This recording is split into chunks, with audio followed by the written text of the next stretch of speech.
Because we're looking at the fifth miracle of Jesus through John. There's only 7 recorded in John. We often look at the miracles and say, Jesus did so many miracles, and he did. John, actually, at the end of the book, says, if everything was written down there, perhaps there wouldn't be enough space in the world to write everything down that Jesus did. John only decides to focus on 7 miracles throughout his book, and the main thing that he's saying throughout his book, when you look at these miracles, is to say, but what is John going to show us? It's not about the miracles, it's about who Jesus is. And so I want to ask you 2 questions this morning as we begin, as we go into the chapter. How was your last 48 hours? How's life been? Just the last 48 hours. Those of you who find it going to fasting and trying to think, perhaps in the week, how was your last week? How was your last month, perhaps? Busy? Anyone else? Okay. If it was anything like mine, there are ups and downs. There are difficult things that come our way the last 48 hours, the last week. Things I hear from your church members. And then there's celebrations which I hear from other people, family members, friends. Maybe celebrate a new job. Perhaps you hear the bad news of loved ones. I remember one time when someone had the child was born that week, but at the same time they lost their father. Terrible. I mean, that's how life happens. You think of life. Life happens. It is, you wouldn't say it's the ups and the downs, but I don't know, you get ups and downs in the same day. And when you think of Jesus, when you go back into our miracles in the last 48 hours to 72 hours of Jesus' life before he goes into this miracle in John found in John 6, and we have to just recall, like we did last week, the events that happened to Jesus. I mean, there he was, he sent the disciples out 2 by 2, they went and witnessed miracles, people coming to Jesus, people being healed. They came back and reported to Jesus, that's what happened. It's a high, it's joy, it's celebration. At the same time, he gets the news that John, his nephew, has been beheaded. That's the low. In the last 48 to 72 hours, happened to Jesus. And then he does the miracle of the feeding of the 5,000, which we looked at last week. And he's exhausted. If we look at the different gospel by this time, Jesus is emotionally tired. I mean, he's seen his highs and all that. But when you get emotional highs and lows, you're dead. Your emotions are just really down. You go spending some time with someone who's totally for you, like, just look at them, it's all in black, so you're like, I've got more emotions left. You drain. He was physically tired, as we'll see now, when he's getting after feeding the 5,000, he sends the crowd away. And then he sends the disciples away. And when does he go? He goes to pray on the mountain. And how is it we see as he sleeps that night? We don't know. And you'll see this now, in the early morning, he gets up again and he sees the disciples in trouble. So he's physically tired. Anyone physically tired? Body in pain? So? Spiritually, well, he's drained with him. Remember when Jesus, the woman that came to him and touched his clothes and he was healed and he said, "This is the power." Spiritually, tired, weak. And so he needs to get energized again. And so Jesus himself, the Son of God, as human, felt the same thing that you feel today. Jesus, as a human being, also experienced 48 hours, 72 hours of highs and lows, just like we do now. And some of you I know have been going through some very difficult times. Some of you I know have been celebrating some good things. And so when we look at this passage this morning, we're not going to read the account of John. John is very short and sweet with his account. We're going to go to Matthew 14 to get into the detail. Matthew gives the same account, Matthew 14. So if you do have your Bible, you can open there.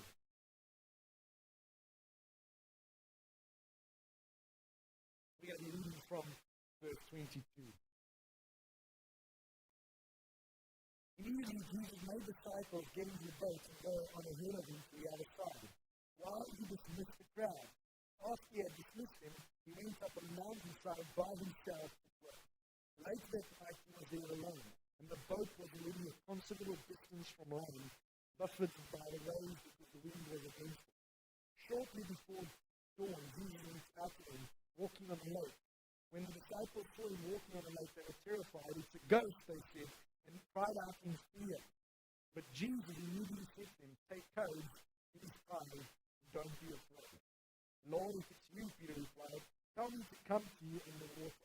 come this way.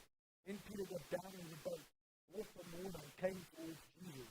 But when he saw the wind, he was afraid, and beginning to sink, cried out, Lord, save me. Immediately Jesus reached out his hand and caught him. You of little faith, he said, why did you doubt? When they climbed into the boat, the wind died down. Then those who were in the boat worshipped him, saying, truly, you are the Son of God. And even the read on verse 434. When they crossed over, they landed at Gennesaret. When the men of that place recognized Jesus, they sent the word to all surrounding countries. They brought all their sick men and begged them to let the food just touch everybody's throat, and all who touched them were healed. And when you take notice of verse 32, truly, you are the Son of God. That is a huge statement.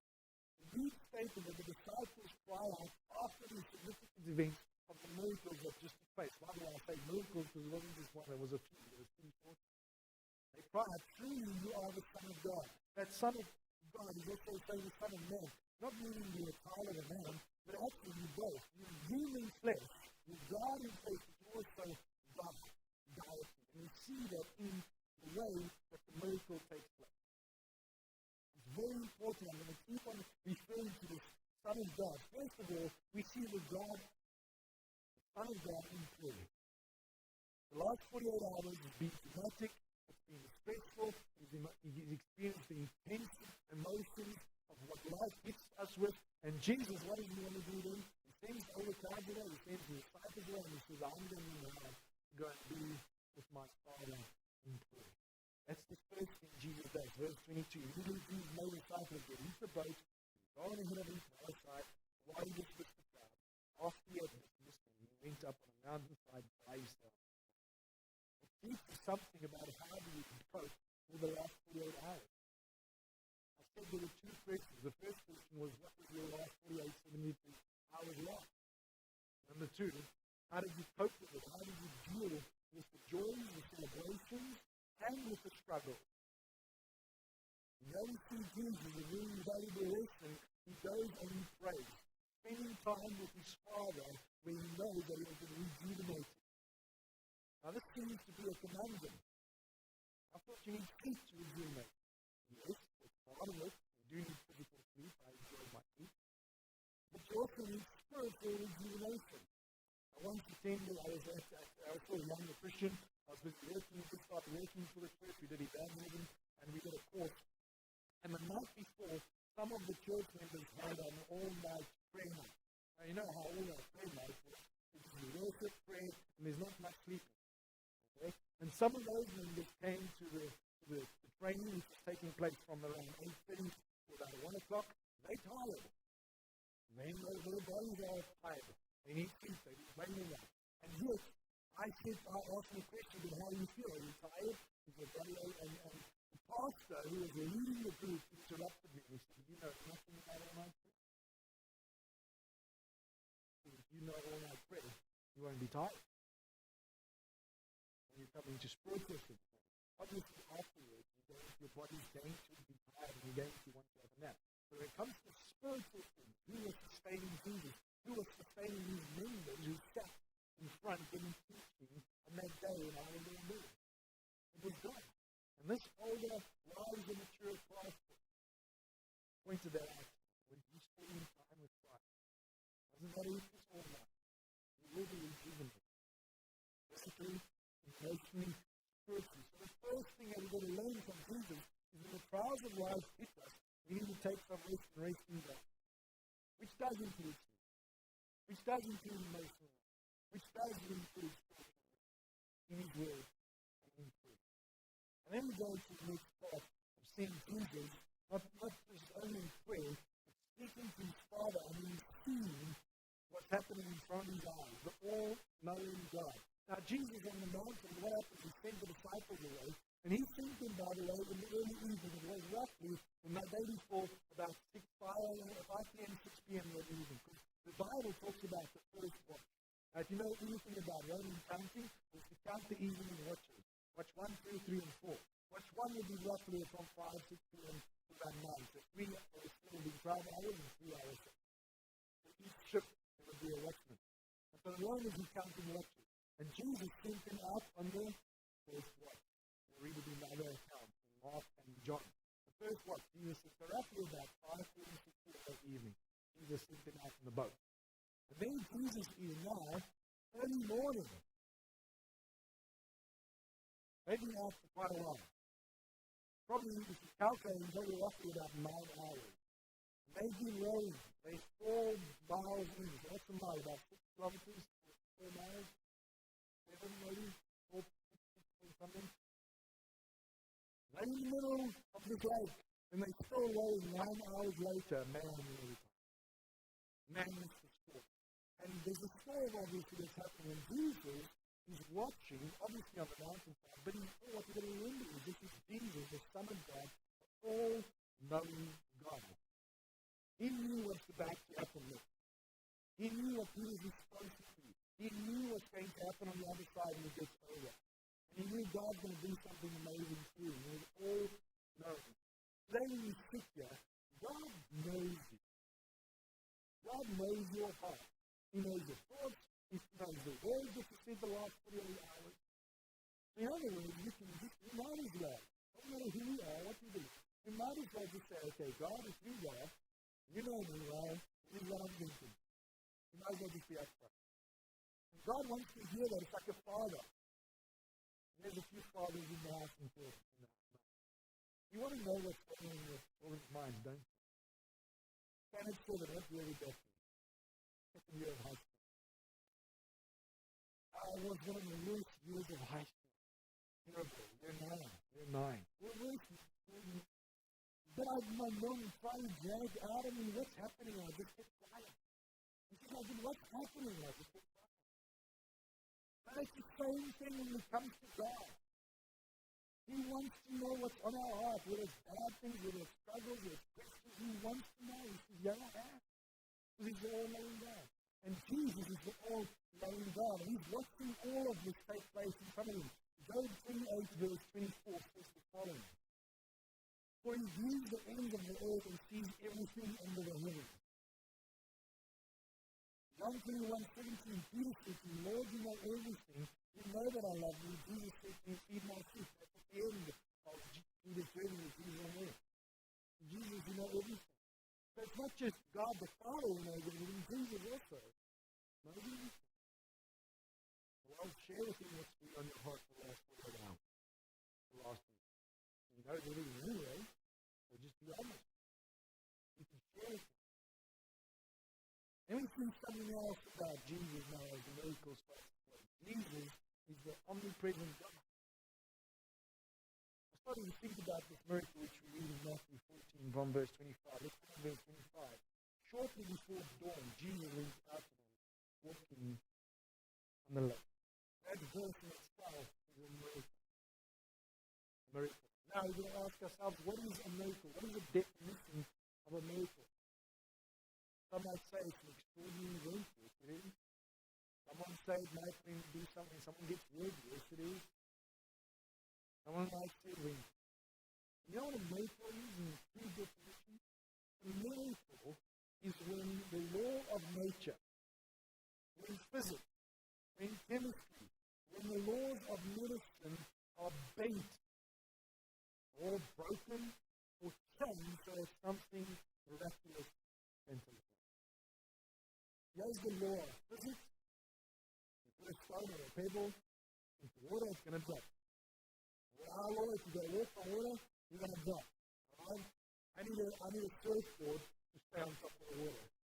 Okay, when I get off, I'm down, underneath. Same as you. I don't know anyone who has walked on the water. And so, in other words, when it comes to a miracle, the law of physics was changed. That says something about who is God is. He's outside of these laws. Why? Well, he's created all these laws. The law of physics, the law of chemistry, all those laws, the laws of science. He's created it. He put it all together. And there he is, and he's bending those laws and he's walking on water. And he's the one that created all of this. We think of Genesis 1. It says that he formed the seas. We think about Psalm 65, verse 7. He started the roaring of the seas, the roaring of the waves, and the turmoil of the nations. In other words, he's the one that's in control of the sea. He's the one that's in control of nature. So obviously, if there is a God, who says he is, and who does these massive things, obviously then, he's able to walk on water. I mean, it makes sense, doesn't it? And that's the sort of God I want to worship. I don't want to follow a God that can't do these things. I want to worship and believe in a God who's beyond them, who's above. And that is what he's doing. He's showing that he can walk on water. He's all powerful. But then we see something magnificent with he's all powerful. He's omnipresent. I mean, there he was on the mountain. And now all of a sudden he's walking on the sea. And he's with his disciples. We're going to see something just now. There's something important which we read in some of the Gospels. After the miracle was performed, all of a sudden they were on the shore. And I don't know, in the middle of the sea, prior to it, all of a sudden they were in the middle of the shore. That just shows something about Jesus' power, but also about his presence. He could be present. He was just in the mountain, and all of a sudden he's walking on the sea. I don't think he walked all the way on the sea. He just appeared. All of a sudden was walking. And it shows the disciples something about the future. And Jesus, physical, will leave. I'm going to my Father. And if I don't go to my Father, I can't send you the helper. So go and see some final detail in this miracle. It's not about Jesus walking on the water. Because notice what happens next as he starts to walk on water. Let's go into the chapter, verse 14 from verse 26. When the disciples saw him walking on the lake, they were terrified. It's the ghost, they said, and cried out in fear. What did Jesus say when he promised the Holy Spirit? He said, do not fear. He's using the same word. So I'm saying to myself, when I'm reading this, Jesus is demonstrating his power, his presence, and he's demonstrating what's going to happen to him one day after he physically leaves it. He doesn't have to be physically there to help him. Today we know that Jesus doesn't have to be physically with us to help us, because he's spiritually with us. That's what he's showing you with his miracle. You want to say, oh, cool, I want to walk on water, I want to be like Peter and walk through. No, Jesus is saying something more behind who he is. If you only be like Peter, let's go, let's see what Peter happens to Peter. Peter, Lord, if it's you, Peter replied, tell me to come to you on the water. 29, come, he said. And Peter got down out of the boat, walked on the water, and came towards Jesus. When he saw the wind, he was afraid, and beginning to sink, cried out, Lord, save me. You want to be like Peter? This is the all of Peter. What we have to see your eyes on is Peter's journey with Jesus. We often look at these human beings in the Bible like David and Abraham and Peter and the disciples and say, wow, they just followed Jesus blindly. No, they didn't. Their journey with Jesus was also small steps of faith. And now you see one of the small steps. It's like, okay, Jesus, if you're not a ghost, I'm seeing correctly, I'm late at night, and open my eyes, it's stormy weather, there's mist on the sea, am I really seeing you? If this is really you, tell me to come. And tell me, I want to walk on the water towards you. And Jesus says, okay, come. His journey of faith is the one next step into the water. Your journey of faith, I don't know what's your next step.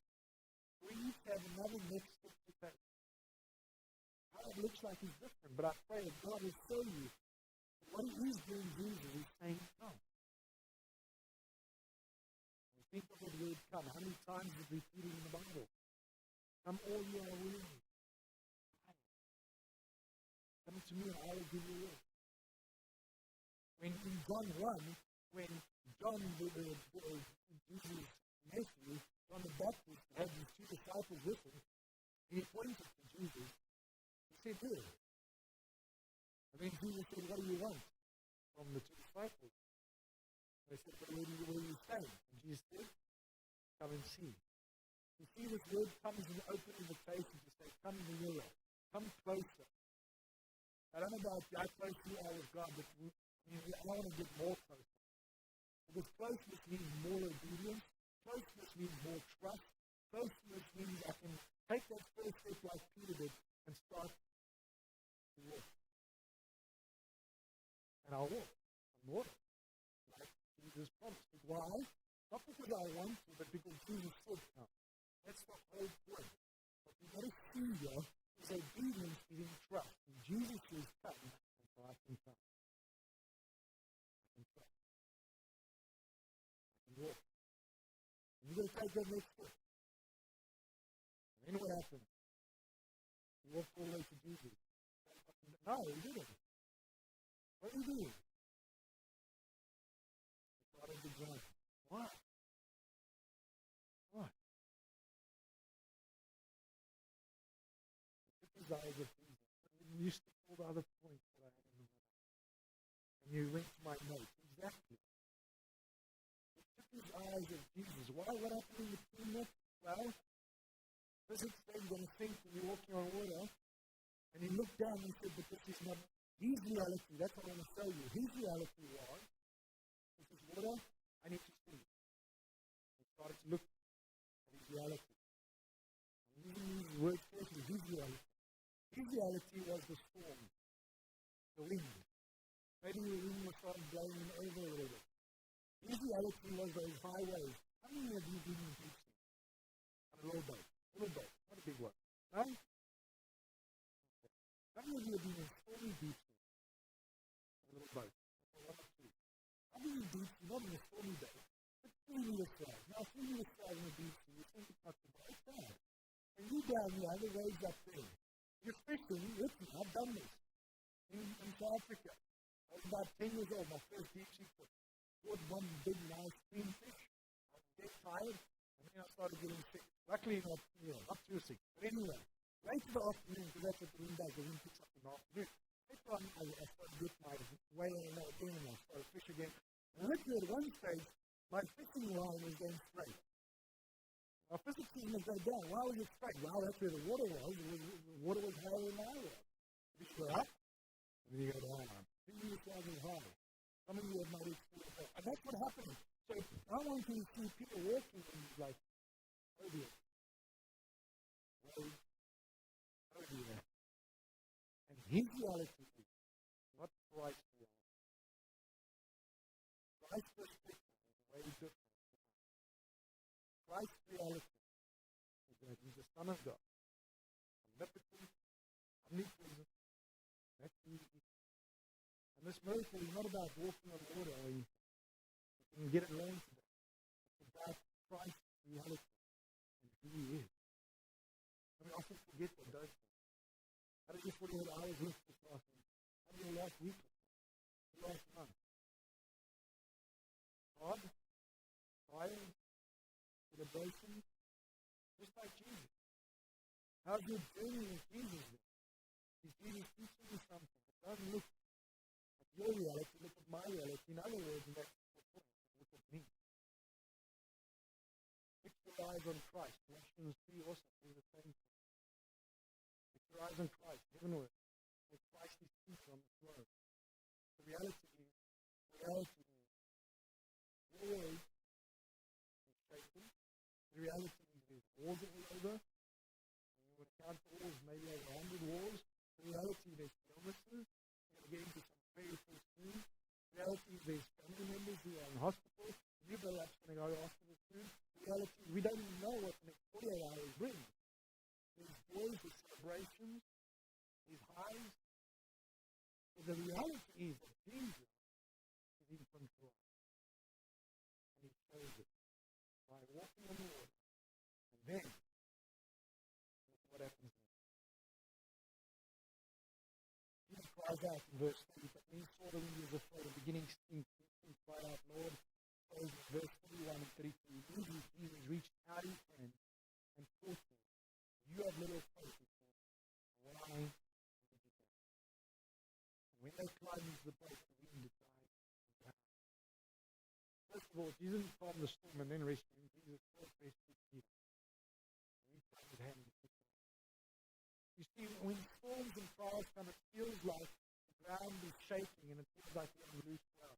But Jesus, we know, is the cornerstone. He's the foundation of our faith. And so we are standing on solid ground. Have a look at Matthew, Psalm 18. Psalm 18. He's the rock. Psalm 18. I love you, Lord, my strength. The Lord is my rock, my fortress, and my deliverer.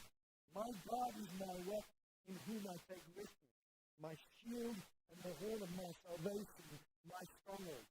So how do I physically stand on solid ground even though I'm looking at my reality, that this is shaking, I'm going to sink, I'm going to drown? Well, take that scripture and there's the promise, you will rock of my salvation will stand. And you stand on it. And you tell yourself all day, God is my rock. God is my salvation. And you pray it all day long. Through that difficult storm that you're in. Because you know who He is. And then you trust and wait for Him to do it. I don't know how. I don't know when, but He will. I know that His promises are true. That's how. Then Jesus cried to Him. As soon as He got in the boat. A lot of Christians, when they get to certain times in their lives, and they often question God. Why are you doing this? I'm just afraid to question God. Sometimes our questions are honest. With what? I don't understand you more, in other words. I'll help you to learn from you. Why is this happening? What must I learn? That's okay. You can ask that question why. But some Christians go to the front and say, why are you doing this to me? I don't deserve it. I did nothing to do with it. And then they start to write about it. So you can just ignore God. Question God. We mustn't question that. We understand who God is. The gospel in His own. He's saying, but hold on, have faith, trust in me. And instead of asking Him, why? What are you teaching me? What are you teaching Peter? He was teaching Peter that Peter, I'm not always going to be with you physically, but I'll be with you. I'll send out His Spirit. And He told Peter, the disciple, in John 14, getting to it in a few seconds. What else did He teach Peter? He teaches Peter He can trust Him. Don't trust in your own reality. Trust in who I am, and I see a bigger picture. And I'll put the pieces together. Don't you worry. I've got you. What else is He teaching Peter? Obey. Because He's very clear. Jesus is going to leave, and Peter has to go out and feed Jesus' sheep. Peter has to go out and preach God's word. Peter has to go out on his own and face prison. And then Jesus said, you know what? In all of this, I'm showing you, I'm the Son of God. I'll still be with you. Even though you still think I'm sitting on the mountain. Sleeping. Remember the other time they were in the boat in the storm, and Jesus was sleeping. Another lesson that you learn in the Bible. Wake up, get up, help. You see, that was another step for even the fact they see all these things. They see Jesus feed the 5,000. They see Jesus heal a man at the festival. They see miracle upon miracle. And in their journey with Jesus, He's still a little bit out. And that's what I want us to see today. In your journey with Jesus, maybe there's a lot of doubt, maybe there's a little bit of doubt, but there's always this grace that needs to take place. And Jesus is patient. And then He was feeding the 5,000 last week. And He said that you guys are just here for the miracle. He said it in John 6 later. You guys just want to have the building. You want to see a miracle. You want to have the healing. What did Jesus do? He said, I'm not going to heal this time. No, after this event, by the way, they will heal at the same time. Okay? You see something about Jesus' character is that He's patient with them. Because I know this is what you're asking. I know what this is you're thinking. But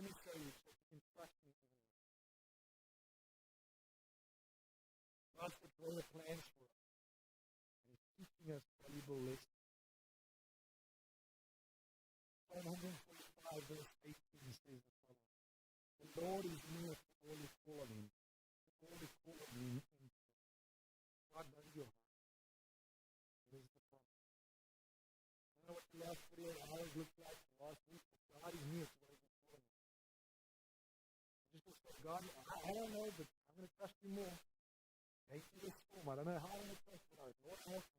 This is my heart. I don't understand Your ways. I don't know who You are. I don't know how to even word to You. I'm feeling. I'm going to trust You. The Lord is near to all who call on Me. I want to call on You. I'm calling on You, Lord. Help me. Deuteronomy 4 verse 7. What other nation is so great as to have their God near them, the way the Lord of God is near us whenever we pray. See that time of prayer is extremely important. There's no other nation, no other belief that has a God is near to us. And when we call on Him, God is close by. He's near to our prayer.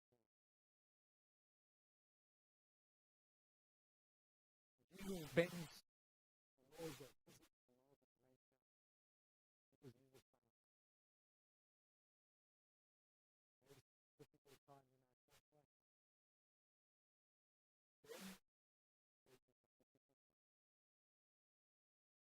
A lot, beautiful, and then on top of all the difficulties this person is facing, and his mother's in ICU, and it's a big question.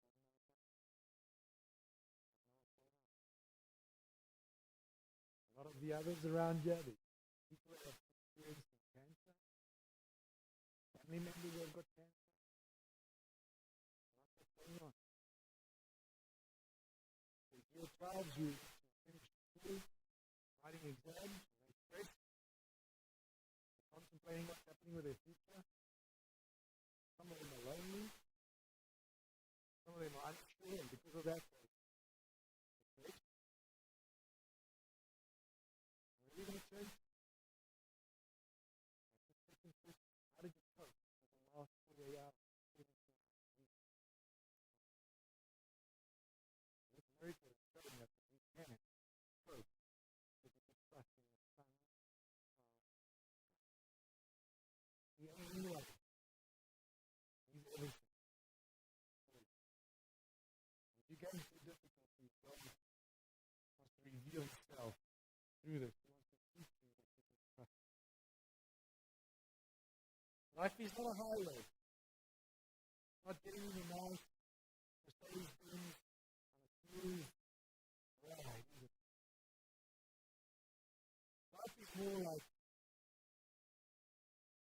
one of those gravel roads in the mountains.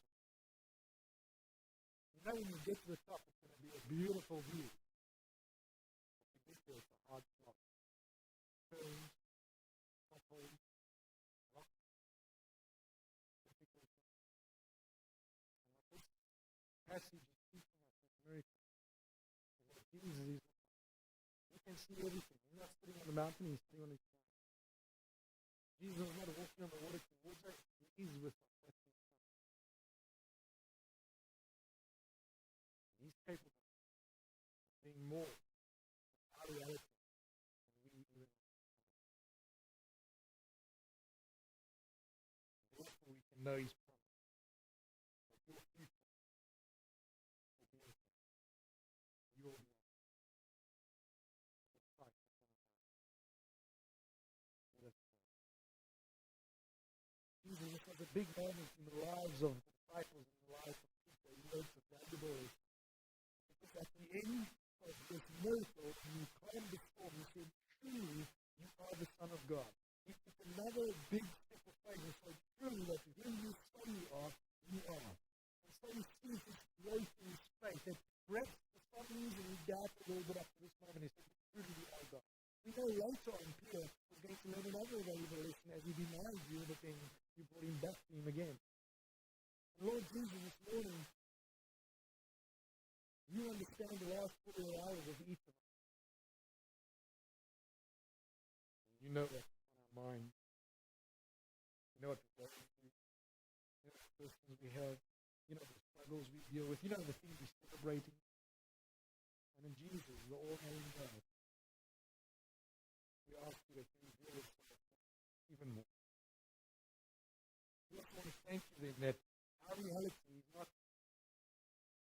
think it is. You have a better understanding of our reality. And therefore, it comes in clear, but show us things your reality. Show us your will. And let your will be done on earth. That is as it is in heaven. Give us this day our daily bread. And we forgive those who have sinned against us. Help us to trust in you. Help us to know that you are a rock in our salvation. Help us to live a life where we trust you more. And now, Lord, as we first start in communion, we ask you to reveal yourself to us. We're going to sing a song and then we're going to do communion. We ask probably just one person in each church to just hold a